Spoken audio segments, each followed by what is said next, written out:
It is amazing to be here with all of you. We are the follow-up act to a group of musicians and athletes, so it's a little nerve-wracking, but I think we can do this, guys. We'll bring some energy. So I'm Jamie Alexander, Director of Drawdown Labs at Project Drawdown. We focus on, and what we're going to talk about today is really the role of corporations and climate change. Not as sexy as live events necessarily, but we can make it sexy. We can make it sexy. Let's do it. Okay. All right. We're going to work on that. So yeah, I mean, I think anyone that knows me knows that I'm a pretty big skeptic when it comes to corporate climate leadership. So you know that this panel is legit. So we, actually we don't have this slide up, but we at Drawdown Labs have created what we call the drawdown-aligned business framework. And it was really our effort at saying, like, what's currently happening in corporate sustainability is grossly insufficient to the scale of the problem. So we need to look at like much bigger levers that companies have at their disposal. So we're going to hear, or you're going to hear about some of those today. So I'm going to introduce the panelists, who are also my like friends, collaborators, co-agitators. Okay, so starting, actually I'll start with Alyah. I'm going to go in order here. Alyah Kanso is a intersectional environmentalist and the first dedicated sustainability manager for the national champion Golden State Warriors. Applause, please.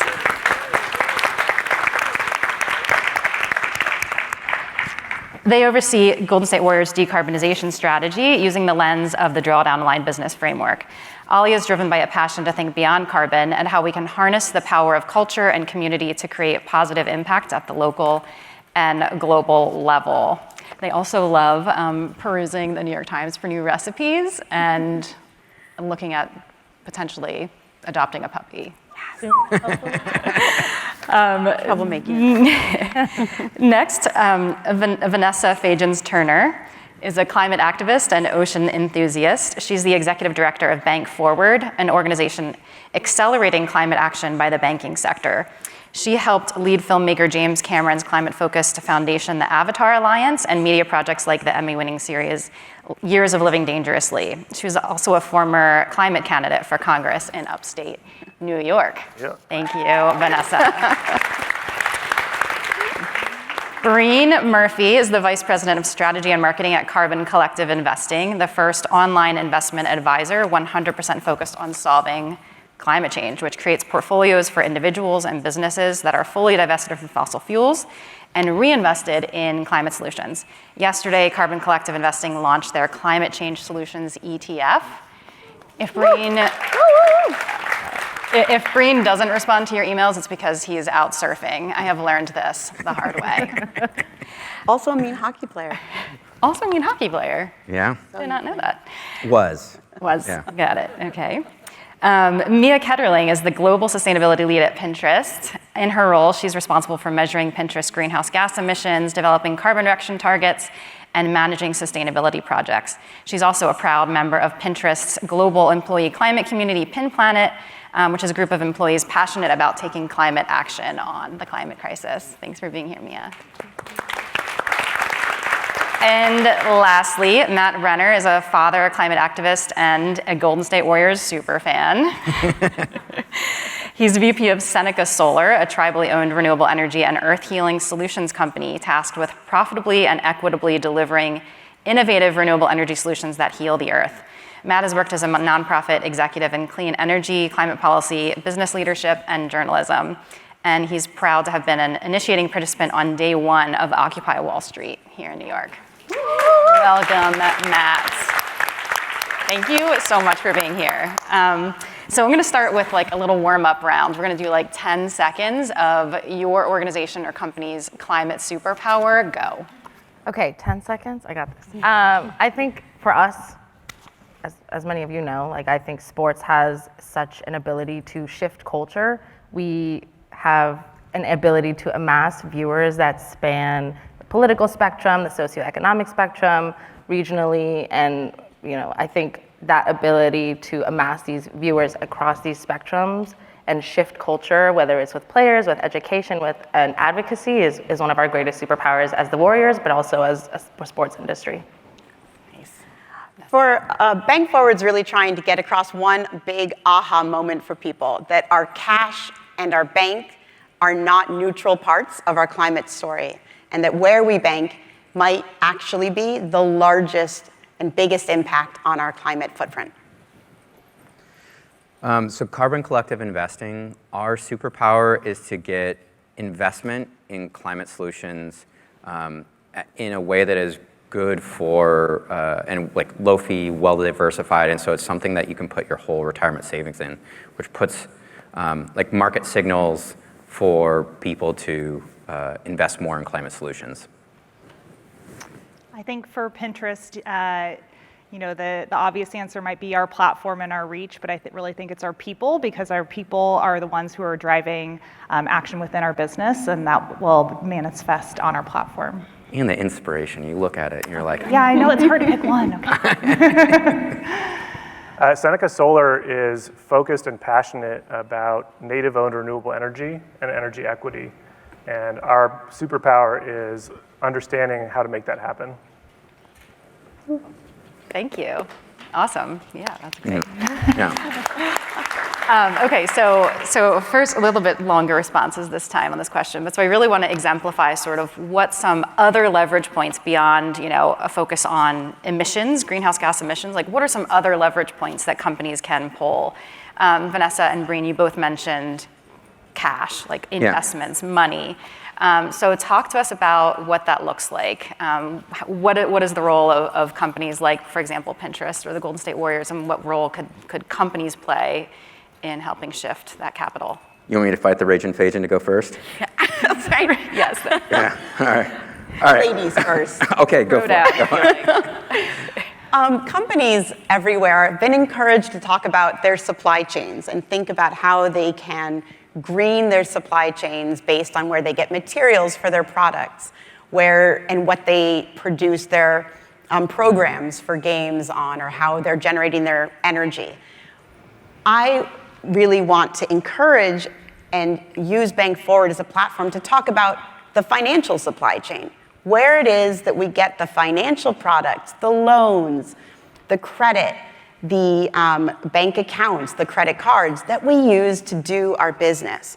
The banks we choose to do business with use the money we give them to do other things, which does have an impact on the environment. And by supporting them, just like supporting a company that makes our iPhones or other things elsewhere, we are actually supporting their business too. And we should be thinking about that as we think about our broader climate footprint. Our cash can sometimes be a very large source of emissions, and we can talk about that more later. Yeah, so I'm really close with my two children, 2 and 4, right? And in 2050, when we're expected to get to net zero, they'll be in their early 30s. And I think about the future that I want them to live, and I try to imagine what that looks like. What types of buildings, like what types of like regional food systems, what types of like energy sources do they have? There's so many different things that are climate solutions now that will be like building the world that they want. And investing is the thing that enables all of that. We need to invest right now. There's a gap in investments in climate solutions, as outlined in the Climate Solutions at Work report by Project Drawdown, where we need to be investing between $5 and $9 trillion every year, and yet we have like portfolios that are set up that like invest more in fossil fuels. This is like not only something that we shouldn't be building a future around, but is also something that in the last 10 years hasn't provided very good performance in a portfolio. So it's like a double negative. So when I think of investing, whether it's on the personal level or if like your company has a 401k and you want to create these portfolios, it's about that imagination of this better future and helping enable it right now in something like a one-time decision. I wanted you to say something I disagreed with so we could fight. I would love to fight later. Great. And this is where the sexiness is going to come in. This is what happens when we get together. It's really amazing. Awesome. Thank you both so much. We can dig more into that in a bit. So I want to go to Matt next. So in addition to emissions and then also, finance, companies also, can look at integrating like social, equity into their emissions reductions work. So you work for Seneca Solar. It's owned by the Seneca Nation, which is a Native American tribe in Western New York. What do you see as the potential role that Native enterprises can play in the fight for climate justice, and how can it help companies sort of integrate more equity into their decarbonization strategies? Yeah, great question, thank you. What I see missing in the kind of sustainability conversation is a real critique of the existing structures through which we currently fund renewable energy and projects, right? Whether they be renewable energy or even sustainability projects about agriculture or land. And closing that gap is really important because we don't want our climate dollars from the corporate sector going into replicating the systems that have brought us here. Right? I think that looking by the general age of folks in this room, a lot of you are part of the 5 billion millennials or Gen Zers who are starting your careers or have living in the wake of the financial collapse. And so we need to be looking to alternative structures that we can actually build to harness that climate action and all that energy without building and replicating the capitalist system that's essentially sucking profits up into the hands of the same shareholders who own fossil fuel companies now. And I see tribal enterprise as a really unknown or not well known mechanism for this, working with tribes in the companies that they own, many of which are democratically controlled by those sovereign nations, and building relationships to really empower their capacity to do the climate work that needs to be done. First of all, they're going to do it more in line with respect for the planet, based on their values generally. And more importantly, or as importantly, I think we're building a future that's more just, right? That is actually aligned with a enterprise system that isn't about hoarding capital and destroying the planet and turning nature into money for rich people, but is actually about how we have a relationship with the planet that meets our needs and is much more democratically controlled. So I'm an employee of the Seneca Nation, and this company is an exciting opportunity to work with our corporate partners and actually help them build projects that are in line with their deeper values that they state in their sustainability reports. Amazing, thank you, Matt. So now I'd love to turn to our two corporate, kind of like, our corporate partners, Mia and Alyah. Another part of, kind of businesses looking beyond a strict focus on emissions is also looking at other stakeholders and bringing in other stakeholders. So you both, are fairly early in sustainability, your companies are fairly early in their sustainability work, but you're really working to build sustainability in Mia across job functions and Alyah across departments, and really getting cross-departmental buy-in, which is crucial to having a cohesive strategy where one side of the company isn't at odds with your sustainability strategy. So I'd love to hear from both of you. Maybe Mia, you can go first on sort of like how that has happened and how you kind of build sustainability into different job functions with employees across the business. Yeah, definitely. So I've been at Pinterest for almost 7 years, which makes me an absolute dinosaur in tech years. But I've always found the value in employee engagement and looking to our employees for their inspiration and the passion that they can bring to this work, and also just the sheer potential of engaging more than just one person in a sustainability team to achieve our goals.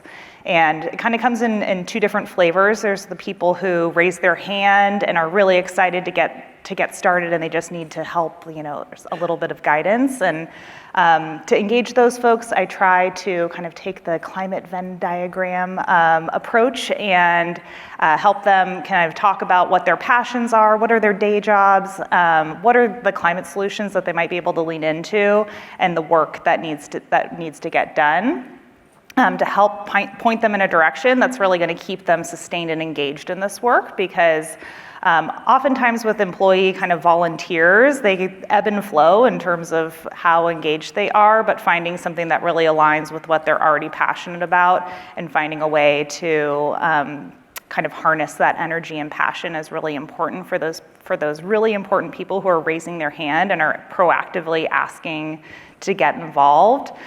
So that might look like, they're really passionate about sustainable fashion and they want to work with, content creators around bringing more of that content on our platform, or running a secondhand clothing store at one of our our all-employee conferences that we have every year at Pinterest called KnitCon. And then there's the other side. There are the employees or coworkers that I need to work with to achieve our goals in other organizations that I don't have a day-to-day relationship with, or that I hadn't worked with previously. And I think that for those people, it's a little bit different because you're coming to them, asking them to think about something that they might not have thought about before. They might not read about, the impact of procurement on climate change or scope 3 supplier engagement strategies. So, they might have really big eyes or like kind of squinting at you to try to understand. And I think the strategies with those folks is really kind of coming with some data to help them understand, like, okay, here's our little carbon pie chart. You're responsible for this amount, and here's some really tactical ways on how you can help do this. And sometimes the answer is not like, oh yes, let me drop everything and help you right away. But having been at Pinterest for 7 years, I can look in the rearview mirror and know that a lot of those conversations where they're like, oh yeah, okay, that sounds interesting. They don't happen right away, but it might happen 6 months later or 5 years later. But you're kind of sprinkling a little seed in their brain to come back to you when they do have the bandwidth or that the opportunity exists for them to engage with you further on the topic. Amazing. And can I ask you one really quick follow-up? Sure. Can you share a little bit about how the sustainability team came to be at Pinterest? Yeah. The best story ever. Yeah, so as I mentioned, I started 7 years ago, and Pinterest was a smaller pre-IPO company at that time. And I really saw an opportunity for there to be more engagement on the topic of sustainability within the company, and there was no one who had that job. So I started doing that as a little bit of a side hustle. Did you create a Pinterest board for it? Yeah, and really started engaging with other employees on this too. Like I knew that it wasn't something that I would be able to do alone, so started with brainstorming, engaging other employees in this work, and it kind of by staying engaged and involved, even when there were not resources or budget to really apply to this work, just became a little bit of the default go-to person anytime the topic came up. And when we started looking at our supply chain and understanding that some of our suppliers had a big impact on our carbon footprint, being part of the conversations with them to understand what their sustainability goals are, how we could support them better in those efforts. And eventually, about a year or so, it became an official role at the company, and I was able to make that transition for my career. Cool. Amazing. Cool. So inspiring. Thank you. So Alyah, I would love for you to share a little bit about how you when I first saw your early sustainability strategy and how it was like, it was like the most amazing thing I'd ever seen. It was like already thinking from day one about how sustainability could be embedded in every part of the company. Talk to us a little bit about that and like how that journey has gone. Sure. So for some context, we opened our own arena in 2019, September 2019, and we had big ambitions to be sustainability ambitions. And the pandemic had other ambitions. So for the next 2 years, it was really how do we prioritize the safety and health of the folks coming in. And about 3 years after opening, they hired me to really build out what that roadmap looks like for sustainability and for climate action. We signed on to the United Nations Sports for Climate Action Initiative in 2019, which really has two main principles. One of them is how we achieve a clear trajectory for the global sports industry to act on climate, and two, how we use sports to really influence culture and influence change across the board. So for me, that was the bedrock of this roadmap. It was really, how do we, one, understand our impact? I think understanding your impact is important, but two, I think understanding your influence is vital. Understanding what you do, how you do it, and who you're influencing was really key. So I think our community partners, our corporate partners, and our fans at large have been pivotal to trying to kind of put together this roadmap around what it means for the Warriors to be leaders in sustainability. And the drawdown-aligned business framework and the climate solutions at work deck have been pivotal to this work as well.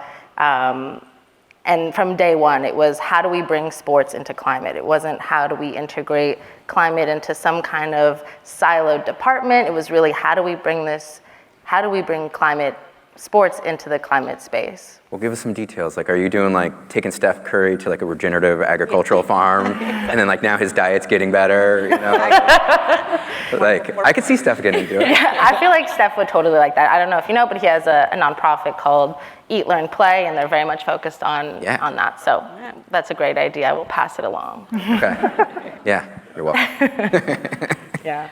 Thank you. And one follow-up for you. So the last session, just before ours, had a musician and a former athlete, and really was looking at live events. How do you see the power, the cultural power of the Warriors and and the Chase Center, and like how do you think about leveraging that? I think there's a few things. So one, I think our arena can be a space to create really positive behavioral change. We've talked about this before around how do we make little nudges inside of our arena so people leave not only having a great experience watching a concert or a game, but leave feeling like they have done something positive and can do something positive when they go home. And so one of the biggest things I think about is, how do we make our arena the space for positive behavioral change and something that they can take with them? And on the second part is, how do we use the players, not just the basketball players, but the coaches and the people, to start talking about things and start speaking on topics around climate change that are important to them. During the finals, Klay Thompson biked to the Chase Center, and unbeknownst to me before this came out, he's speaking on how it's really important for him to try and reduce his greenhouse gas footprint and his carbon emissions. So he started biking to work, essentially, and it's these little conversations. It's maybe like a 20 snippet video, but it's been circulated so widely, and it's conversations like these, and it's little moments like this that really can start to really shift the conversation and the culture towards making this not a politicized topic, but something that we can all speak on every day. We got to get Klay an electric boat. Paddleboard. That. I'm serious. He loves that thing. Well, and if I can just add to this, I think you also have a wonderful platform, given that your team is using and making use of the Chase Arena. Yeah. It's also worth noting, Chase is the largest bank in the world. It's also the largest financier of fossil fuels in the world by a margin of 30% or more. And any action and climate action that is taken in the arena is important, but still a small footprint compared to Chase's activity in the world and on the climate movement. And given the integrity of this event, I do think it's important to say that when we talk about corporate sustainability, we can't green and gloss over the fact that our corporate partners, by necessity, by design, are still, by and large, many of the ones still sometimes standing in the way of the bigger change. JP Morgan Chase was one of the major opponents to the recent climate legislation that was passed. And these are things that, if I may be bold enough to suggest, could become interests of the team. There could be a letter from some of the team members to their sponsor saying, this is aligned, we want to reduce our footprints, this is alignment. These are small steps, but I hope that that's the kind of energy we can bring, because it's the people, it's the client demand that will show accountability, and also that this is good for everybody involved, and that the more they can promote and speak to the activity of their sponsor, the better. Hell yeah, absolutely. Hell yes. Thank you, Vanessa. I think this goes back to this idea of impact versus influence. We can be the cleanest and greenest and meanest arena, but if we're not using our influence to start these conversations with our service providers, then we're missing a huge opportunity. So thank you for that. Thank you. It's a long road. This. And again, I mean, that's the power of corporations. Like, individuals can change their banks, whatever, but like when a company or like, with a lot of power and resources at their fingertips does it, and when they aggregate their voices as well, in a consortium like the one, like Drawdown Labs, there's a lot of power in that. So let's continue to brainstorm on that one. I love it. Matt, were you gonna jump? I was just going to say, yeah, I mean, this is a great example, right? The Warriors, my favorite team, represent such an authentic love for the game and for sport and do great works, right? But just like all of us, they're locked in the algorithm of capitalism, and that is at tension in their sustainability work, potentially doing a great job with working through that. But, if we can find those structures and build authentic relationships that help to detangle and expose that algorithm that keeps us locked in these relationships, and using that cultural power, it's a brilliant idea. So as a Warriors fan, I support it. Yeah. What you're really saying is you're happy to drive every team member to work so they don't have to use their footprint. I would do that in anytime. an electric car. Matt, we appreciate your generosity. You have a boat license, right? You can, I can do a boat too. Yeah, that's exactly where I was going to go too. I mean, one of the questions that Breen, I think that we talked about in the pre-panel prep was building community, and sort of like we are all across the spectrum of corporate. I consider myself more of an activist most days. Like I think we sort of span nonprofit, corporate, like activist inside sustainability, and part of I think what we represent is like recognizing that we're all on the same team, right? And we're all trying to push the same. I think that's the superpower of the climate community, to be honest, right? Is that recognition that we are on the same team. I mean, we, like, in an outside world, you would see people like potentially being at odds, like a Seneca Nation and like investment companies and like basketball teams. But I think what we all do is have this place of like respect for understanding this much larger issue and a humility that it's something that like no matter what anyone says, like their company or their solution is like not going to be the one and only solution. And so knowing that, it's how can we work all together a little bit better. And so like over the last few months, I've been talking to like hundreds of business owners. I have like a side thing where I like to talk to people that want to get jobs in climate change. So I've been talking to them, and it's like so much of what they're looking for is a connection that I might have, or that like someone in the audience may have, and you're like, just that little bit of unblocking for each other, because as we double down on this ability to talk with each other, like those are the things that are going to start to come out, like deepening these relationships. I actually think like the relationships, like Matt's talking about, how like capitalism, how can that be potentially reimagined into something else, or for us right now, we're operating inside the structure of capitalism. Like, how can it be reimagined inside of it? But whatever that may be, it's like having deeper relationships is like one of the core tenets to like living a more meaningful life, to making better decisions, to like living alongside of our values. And that's really important. That can be expressed in many ways. So like it can be like employees organizing, at their company to create a position, which turns into a group, which turns into, divesting their 401k. It can be, something, as simple as like at our company, we come across like a lot of investment data and information, and I reach out to groups that are trying to do similar types of work. I'm like, hey, you need to understand this argument that we're seeing, that like I think a lot about like fiduciary responsibility, and there's people that are like litigating that. And if they understand, the fiduciary responsibility from the lens that we have, it allows them to potentially make their argument stronger and to be more successful. So it's like a natural thing that I may have that I can lend to somebody or give to them that like accelerates them. And I just think of like you're all sitting next to people, you probably don't know them. It's a big room. Like no one comes in with 400 friends unless you're really popular, like my brother-in-law. He had 14 groomsmen, so like, you know. But it's like understanding how we can each be unblocked is so important, right? And I think that's why we come to conferences, because we are blocked in a little way, right? We're not doing as much as we need, and we all recognize that. I mean, we got a long ways to go to actually address this. And so how can we really dig in on something that is our collective superpower and make as big a difference as possible? I have a slight nuance, if that's okay.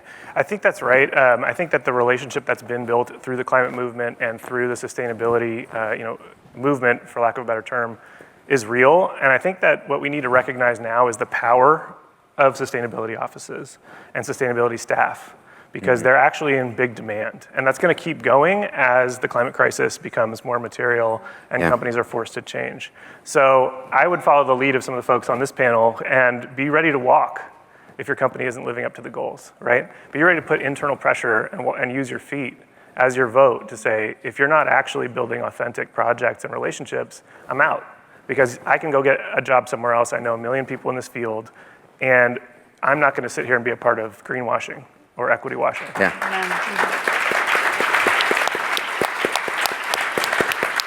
Thank you. Well said. Mia, talk to us about that. Yeah, so I mean, Putting you on the spot. I think, to take one step back and thinking about community, I talk a lot about our internal community and the power of our employees and what they're willing to speak up for and ask for. And we're probably very fortunate to work for companies that will listen and care about what their employees want, which is a really big privilege. Not everyone works for a company like that. So to the extent that any employee has access to an employee voice survey or some way to provide feedback to the leadership team, I think that's a really powerful tool that everyone should be taking advantage of. But on that external community aspect, that's something that's been most surprising as I've transitioned into this chapter of my career, is that I meet, monthly with other similar sized tech companies and have the most impactful, authentic conversations with them about what's hard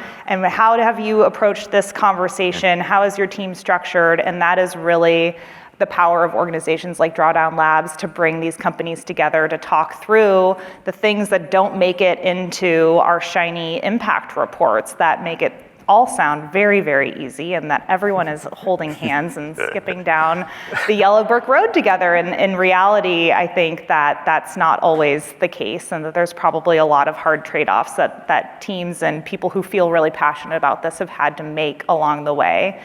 So having that external sounding board to bounce ideas off of, learn opportunities for collaboration, and then also identify potential opportunities to make impact. We probably share a lot of the same suppliers, so how could we come together with ways to encourge them to How'd you act meet better? the people at the other organizations to establish that?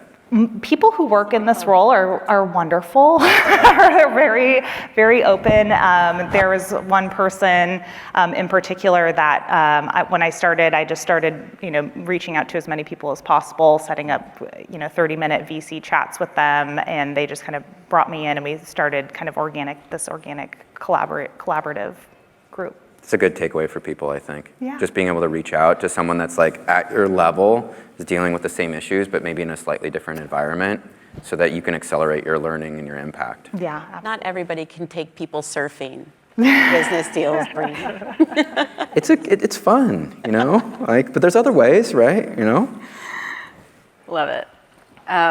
Thank you for those insights and that really important observation. I think in a space where there's so far at this moment very little accountability for how corporations are actually performing against their targets, and it's very difficult. That's why we look at revenue and not commitments. What's that? I said it's why we look at revenue and not commitments at Carbon Collective. Where do they actually make their money? Nice. Yeah, and we can look at other things like, are they lobbying for climate policy? Are they looking at shifting their investments? Are they building metrics in environmental metrics into like their executives' compensation, things like that are measurable. I think are really, really exciting and starting to happen now. So Alyah, as you kind of have built this into different parts of the company, how do you see, how has that journey been in terms of, the community building that Mia was talking about and that Breen raised, building relationships sort of around climate? I think there's a thought in the corporate sector that the mere act of hiring a dedicated sustainability professional means that your work is done.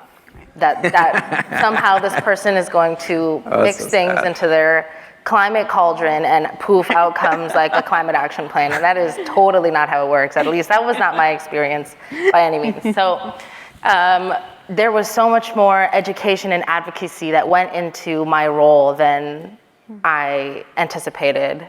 I ran into the kitchen and I would meet people in the kitchen in the office all the time, introduce myself and say, hi, I do sustainability for the Warriors. And they're like, oh, okay, like what does that mean? And so a lot of my work, especially early on, was one-on-one conversations. How do I talk to people about what I do? How do I talk to people about what I do, but also meet them where they're at and understand how to communicate this for the risk team and for the procurement team and for the marketing team? How do I make it make sense to them and to the work that they're doing? I very strategically placed some climate solutions at work. The books that you sent me, very strategically placed them in the offices of a few executives and vice presidents, because I know about this work, but I wanted them to be able to speak to it too. I wanted them to be able to walk into rooms and be able to pull, even if it was just one thing out of this book and speak on it. And that has been so valuable to my role, is just having these advocates across departments, across levels of these departments, to be able to speak on what we're doing and to be able to pull out some of this language that speaks to them. And do different departments have like different resonance with the framework? Yes.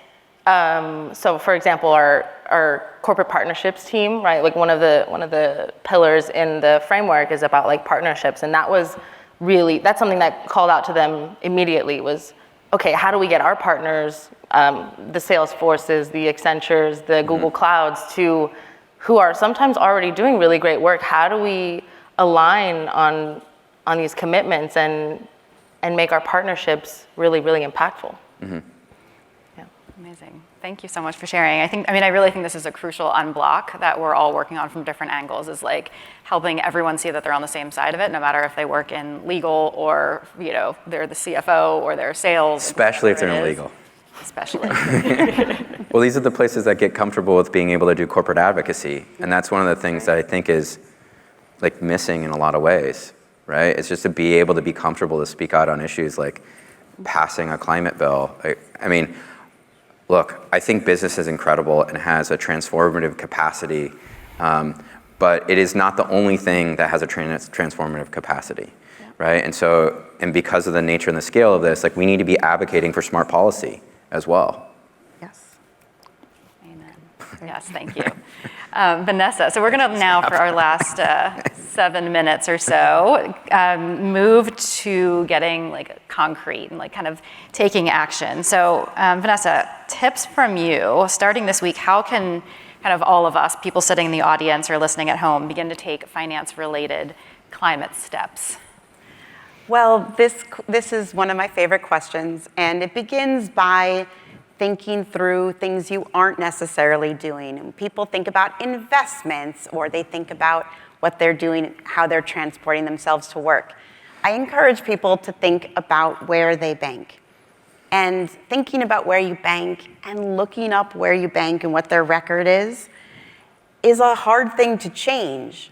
But the first step can be if you decide that you're not thrilled with your bank's reputation. And I can tell you now, there's no secrets here, that if you are banking with one of the banks that probably everybody here might bank with, on Wall Street, for example, in our backyard here in New York, that you are one of the top 10 supporters of an institution, of one of the top 10 supporters of fossil fuels in the country.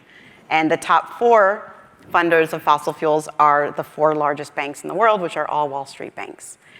This means think about moving your money. But before you do that, it's important to communicate to a bank what your values as a consumer are. So you can write a letter, and BankFWD has letters for this. But even more than that, communicate this stuff where you work, to the networks you're a part of. This action is larger and more important the bigger you are. And this is one of the things that I hope that our corporate partners, and Project Drawdown's been amazing about this, can start to communicate. It's not about picking a fight. It's about saying, we want to make this remunerative for the bank. We want you to know that your clients care about this, and they might leave if you don't improve your standing on climate. So I encourage everyone to look at where they bank, to communicate to their bank in a letter, in a public post, on Twitter, anything, that climate routines and actions matter to them. Climate Week is a great time to do that and let them know that you're watching. Then there are options to talk to your employer and see where it is that they're banking. They don't have to leave right away, but have the sustainability teams look at it. And I love to also say, we want to empower the sustainability directors. Bring in the CFO as an employee. Ask to have the CFO at that meeting, or the legal director, so that you're having a conversation about this with the people who are also making these decisions to make your jobs easier, since it's a lot of internal advocacy. And then, as we bound together, companies to companies, people to people, universities to universities, and talk about banks, it's important to make it clear that eventually you will change your business if the bank does not only honor its commitments, but report, disclose, and measure what it is doing with regard to fossil fuels. Because the more any financing for any new fossil fuel projects is impossible if we wish to meet our climate goals. I'll say that again. Any dollar that goes to a new fossil fuel project now is not only at odds with our climate goals as a world, but they are at odds with every single bank and every single company's own net zero commitments. And that means we can't support that work. Thank you. Thank you so much. Okay, so I have one quick question for Matt, 1 minute or less, and then we're going to do a lightning round before we end. So Matt, sometimes at Drawdown Labs, my team and I, we refer to ourselves as a little bit of like a Trojan horse, kind of like getting inside companies and like trying to help people change things from the inside. And I sort of see Seneca Solar in a similar way in terms of our, kind of representing an evolved economic model potentially. Talk to us about, capitalism and climate change and the tension there, and ways that maybe Seneca in less than a Solar minute. In 45 seconds. This goes to tangible actions, right? And I think this is really important and it's very under-discussed, which is we need to get employees engaged and involved on sustainability goals and on that basis to build power, to back up the sustainability officer. That actually is the path to forcing the hand of the companies. And they're going to thank you for it eventually, right? I mean, we can come in as sustainability experts and make the case that our work is actually going to become the primary strategy for the company in a lot of cases, right? The world is changing incredibly fast. We saw it with the pandemic, how much this can rock our world. Make the same analogy with climate. Your business model is effed if you're not paying central attention to your role in climate change. And then, the Trojan horse piece is, how do you actually build partnerships that subvert capitalism? It's a big goal, but if you have ideas, I'll give you my phone number, let's talk about it. But I think that there are ways to move your money and really be clear on supply chain and working with companies that have alternative business models that don't just make money for shareholders, like nonprofits that can be empowered, like tribally owned business, like co-ops, or you could convince your CEO to give the whole company away to a trust, like Patagonia did. Yeah, awesome, thank you. Right. Well done. More to say, of course. Well done. Under time. Okay, quick last question, 10 seconds. I think this is sort of a surprise question, but drawdown, we look at the atmospheric perspective and sort of like what kind of change will the atmosphere actually notice. So 10 seconds for each of you. What do you think, one 10-second answer on the kind of change that we can each make from wherever we are that the atmosphere will notice? Anyone can start. Brain, actually, you should start. All right. I would say the atmosphere is going to notice when we all come together. So organizing, whether it's at the employee level or any level, getting involved and connecting better is one of the best pathways to making better collective decisions. And I think this is an ultimate expression of human will. And another one that helps support that is like the money in which you fund that. So that's what I would say. Nice, thank you. Anyone else?